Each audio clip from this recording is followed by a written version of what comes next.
السلام علیکم ورحمۃ اللہ وبرکاتہ۔ امید ہے کہ سب خیریت سے ہوں گے۔ Urdu on line basic class میں آپ تمام کا تہہ دل سے استقبال ہے۔ اردو زبان کی پہلی کتاب میں ہم لوگوں کا سبق چل رہا ہے، تو آئیے آج کا سبق شروع کرتے ہیں۔ پودا۔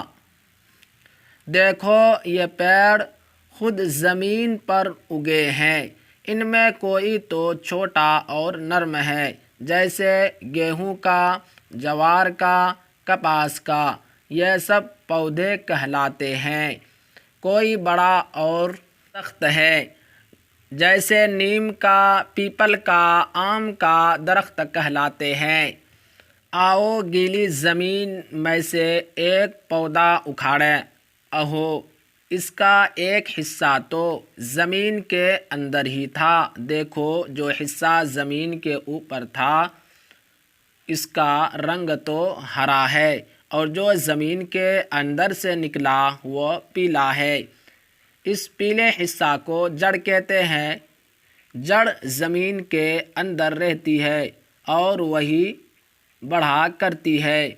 پیڑ کا ہرا حصہ جڑ سے اوپر کا جو زمین کے باہر نکلا رہتا ہے اس کو تنا کہتے ہیں۔ یہ جو تنا کے اوپر ہری ہری ہوا سے ہلتی نظر آتی ہیں یہ پتیاں کہلاتی ہیں۔ یہ پتیاں ہمیشہ تنا ہی پر لگتی ہے، جڑ میں کبھی نہیں ہوتی۔ اب تو جان گئے ہوں گے پیڑ کے کتنے حصے ہوتے ہیں؟ جی ہاں، 3۔ نمبر 1 جڑ، نمبر 2 تنا، نمبر 3 پتیاں۔ تنے پر پتیوں کے علاوہ پھول اور پھل بھی لگتے ہیں۔ پھلوں میں دانے ہوتے ہیں جن کو بیج کہتے ہیں۔ تو دیکھیے یہاں پر صاحب کتاب نے پورے سبق کا خلاصہ کلام لکھ دیے ہیں، آپ اس کو سمجھیں۔ نوٹ: علم میں تربیت کی بڑی ضرورت ہے۔ بچوں کو شروع سے ہر چیز تربیت کے ساتھ دکھائی اور یاد کرانی چاہیے۔ نوٹ: تنا اور جڑ کی یہ پہچان ہے کہ تنا پر پتیاں ہوتی ہے اور پتی کی جڑ میں آنکھیں یا اخوا ہوتا ہے، جس کے بڑھنے سے پتی یا ڈالی بنتی ہے۔ جڑ پر نہ تو پتیاں ہوتی ہے نہ اخوے۔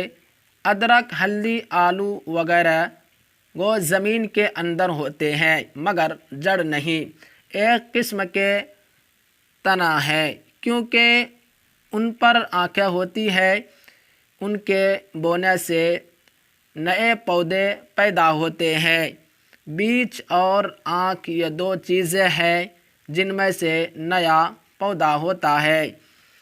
تو صاحب کتاب نے یہاں پر خلاصہ کلام کے طور پر یہ بات سمجھائی ہے کہ ایجوکیشن کے درمیان اسٹوڈنٹ کو علم میں بڑوں کا ادب، چھوٹوں کی شفقت، استاد محترم کا ادب و احترام کا لحاظ رکھنا، اسی طرح سے کھیتوں پر کام کاج کے لیے خالی اوقات میں جانا تاکہ کسی طرح کی آگے چل کر پریشانی نہ ہو۔ آپ ایجوکیشن کے ساتھ ساتھ آپ بہترین کسان بھی ہو، ایجوکیشن کے ساتھ ساتھ آپ بہترین ہنرمند آدمی بھی ہو۔ اس لیے تعلیم کے ساتھ ساتھ تربیت بہت ضروری ہے، بہت اہم ہے۔ تو میں امید کرتا ہوں یہ سبق آپ کے سمجھ میں آ گیا ہوگا۔